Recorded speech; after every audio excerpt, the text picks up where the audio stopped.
आप देख रहे हैं न्यूज नाउ 24/7। ताज़ा खबरों के लिए हमारे साथ बने रहें।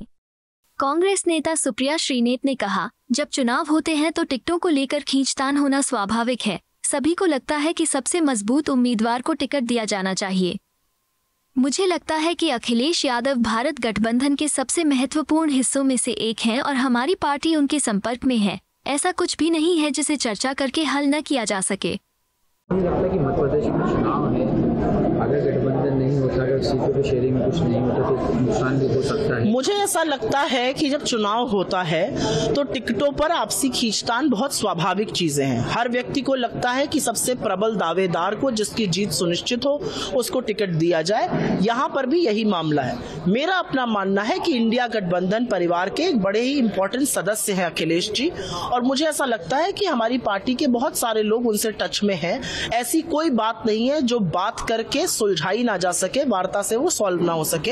हर बार इंडिया गठबंधन पर सवाल उठा देना या उस पर अनिश्चितताएं लगा देना, मुझे लगता है थोड़ी सी जल्दबाजी और अपरिपक्वता है। ऐसा कोई भी बात नहीं है जिस पर हम बैठकर आपसी विवाद को सुलझा ना सके। ये मतभेद है, हमारे मनभेद नहीं है। तो मौका भी बनता पूरे देश के लिए। आपकी बात मैं कमलनाथ जी तक पहुंचा दूंगी।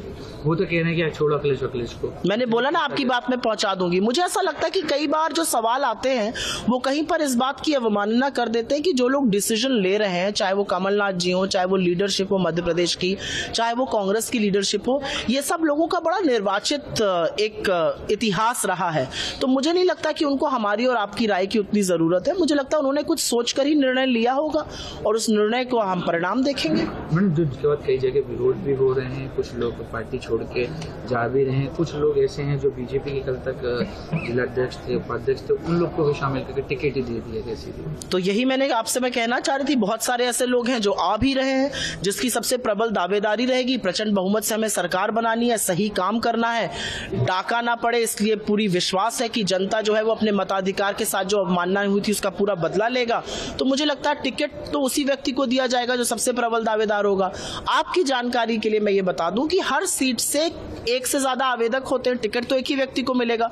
तो थोड़ी बहुत रुष्टता और थोड़ी बहुत असहजता स्वाभाविक है, लेकिन हमारे यहाँ कहीं पर भी उस तरह का विरोध नहीं हो रहा है जैसा कि राजस्थान में भाजपा के साथ हो रहा है। जिन सांसदों को घर से निकलने नहीं दे रहे हैं उनके कार्यकर्ता और उनको बोरिया बिस्तर समेट करने के धरने और प्रदर्शन कर रहे हैं, मुझे लगती है थोड़ी बहुत रुष्टा, थोड़ी बहुत नाराजगी हर पार्टी में होगी। टिकट एक ही व्यक्ति को मिलता है, आवेदक बहुत सारे होते हैं। मैम, टीएमसी छात्रों वाला मामला जो है उसको लेकर मुझे उसको लेकर सिर्फ इतना कहना है कि कुछ सवाल उठाए गए हैं।